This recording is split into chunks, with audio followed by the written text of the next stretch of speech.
Pronto aí, pessoal? Não, tem que falar um de rocha. Fazer silêncio, sentar cada um nos seus lugares e dar para frente, prestar atenção aqui, ó. Marcelo.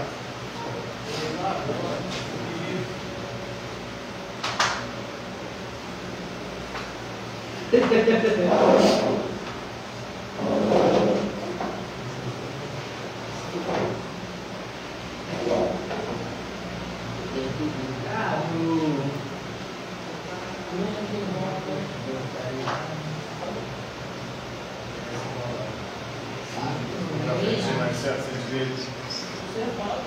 Daqui a pouco você começar a conversar, eu vou para explicar aqui.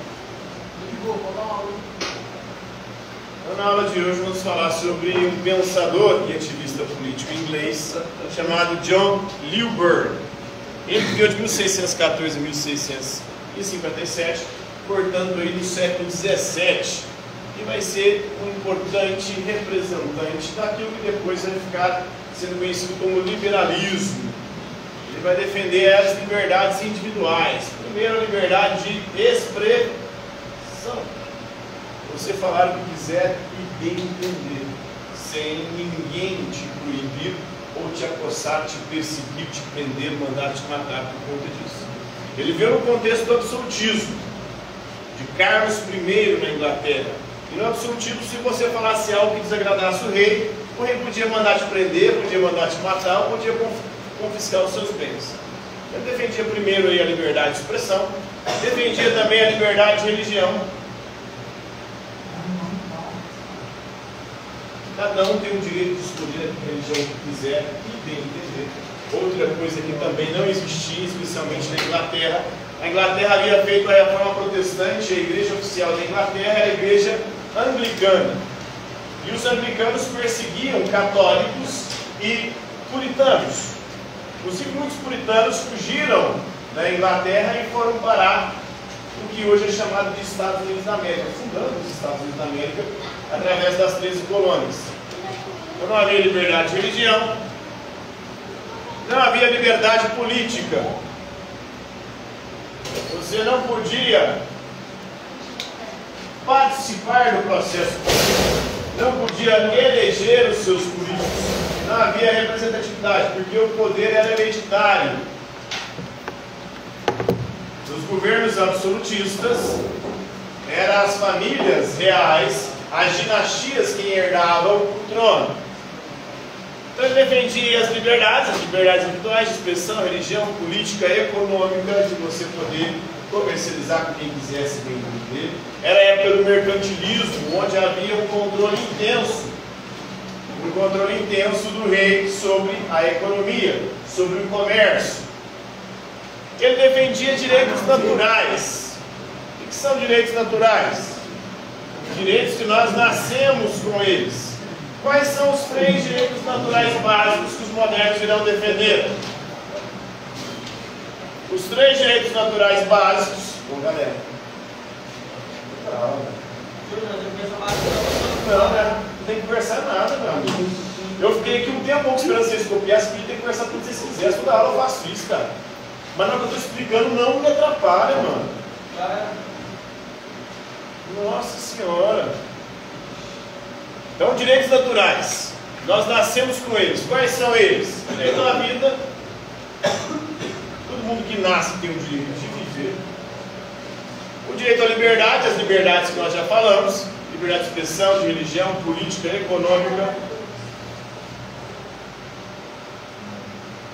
E o direito à propriedade. Aquilo que você conquista com o suor do seu trabalho é seu. E ninguém pode te tomar, nem o governo, nem outra pessoa. E uma função do Estado é garantir esse direito de propriedade. Então, ele defendia aí os direitos naturais, esses 3 direitos: vida, propriedade e liberdade. Defendia também a liberdade de expressão, já falamos. A soberania popular, que é a liberdade política, o povo poder eleger os seus governantes. O poder não tem que ser hereditário, não tem que ser de dinastias, o poder tem que estar nas mãos do povo. Ele defendia também a igualdade e a justiça social. Os governos deveriam dar assistência, principalmente aos mais necessitados, para que assim esses necessitados tivessem algum tipo de conforto ali e de assistência nas suas necessidades. Então, ele defendia reformas sociais. Ele era de um partido chamado Levelers, quer dizer niveladores. Então eles pregavam a igualdade social. Então, além desses 3 direitos naturais, vida, liberdade e propriedade, ele defendia também o direito à igualdade de todos. Não só a igualdade perante a lei, mas a igualdade também de acesso, de oportunidades. É o que não acontece, não acontecia naquela época, não acontece até hoje, né? Essa igualdade material, não só a igualdade formal, que é a que está na lei e no papel. No papel é bonito, é lindo, todos somos iguais perante a lei. O problema é na prática, todos são iguais perante a lei. Pessoas ricas, pessoas poderosas, têm mais privilégios e regalias, têm mais poder de escolha, então a liberdade fica comprometida. Eu era um crítico dessa liberdade abstrata dos liberais, apesar de que ele vai inspirar o liberalismo. Porque não adianta nada você falar em liberdade se as pessoas vivem em condições desiguais. O pobre tem a mesma liberdade que o rico? Não tem. O rico tem liberdade de fazer muito mais escolhas do que o pobre. O pobre não tem escolha da escola de universidade, de onde ele vai morar, de qual hospital ele vai ser atendido, não tem escolha nenhuma.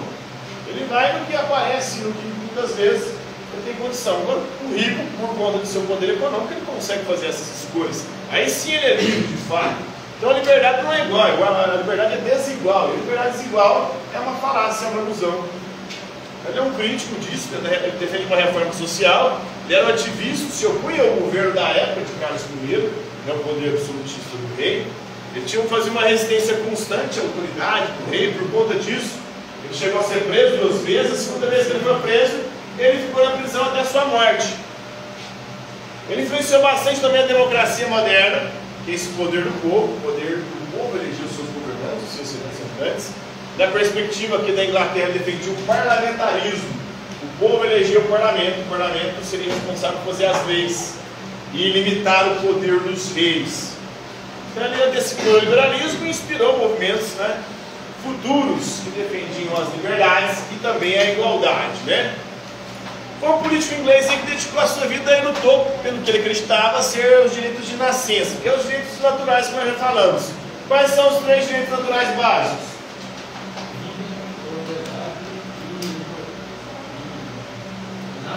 Liberdade, né? Liberdade, vida e propriedade.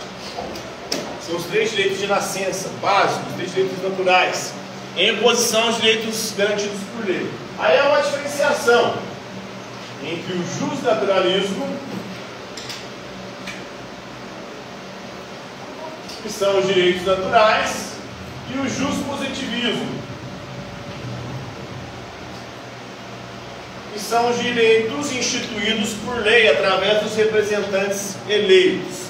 Então são 2 tipos de direito que existem: aqueles que são positivados na lei, o justpositivismo, feitos pelos representantes eleitos pelo povo, e aqueles que é de nascença, são naturais, e desde o momento que a gente nasce, todos devemos gozar deles, independentemente de estar na lei ou não, segundo ele. Então ele foi preso por imprimir panfletos, escrevia e imprimia panfletos ilegais que eram contra o governo na época de Carlos I, nos anos de 1630, no contexto revolucionário ali. Começa com a Revolução Puritana, a Guerra Civil, isso vai culminar na Revolução Gloriosa. Começa aqui por volta de 1640, esse processo revolucionário na Inglaterra vai durar até 1689.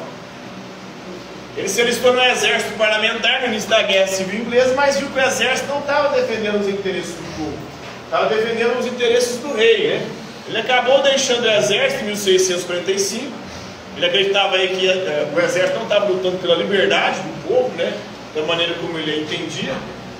Apesar de ligado aos Levelers, que são os niveladores, que queriam a igualdade, que é um movimento que pregava a igualdade de direitos de propriedade, que é o que nós falamos, um dos direitos naturais: propriedade, liberdade e vida. Então, ele defendia a igualdade dos direitos humanos também. Todos têm direitos humanos básicos que devem ser garantidos, além desses direitos naturais: vida, propriedade e liberdade, né? Ele inspirou aí um panfleto chamado Um Acordo do Povo, e por conta disso ele acabou sendo preso. Depois, por pressão popular, ele foi solto. Ele volta, mas só que ele foi exilado, foi mandado embora da Inglaterra. Quando ele volta, ele é preso novamente e fica até a morte. Então ele foi julgado por alta traição em 1649, foi libertado por pressão da opinião pública, foi exilado, mandado embora, retorna para a Inglaterra em 53, mas só que ele foi novamente julgado e ele ficou preso até a morte, uma prisão praticamente perpétua em 1657. Então essas são as ideias de John Lilburn, ideias aí com um contexto de contradição entre dois grandes teóricos da filosofia política. Thomas Hobbes, que defendia o absolutismo, o poder absoluto concentrado nas mãos do Estado. O Estado teria poder sobre a nossa vida, a nossa liberdade, nossos bens para garantir o mínimo de paz e segurança. E o John Locke defendia os direitos naturais, vida, liberdade e propriedade. Tá por aí? Falta 2 minutos para terceiro. Mas por hoje é isso aí, compreenderam? Uma dúvida? Oi, Heitor, você nem prestou atenção, né, seu Marco? Então, por isso mesmo, eu vou usar. Oi? De repente eu não tinha pelado de ser João, você racha. Escorrendo do Corinthians.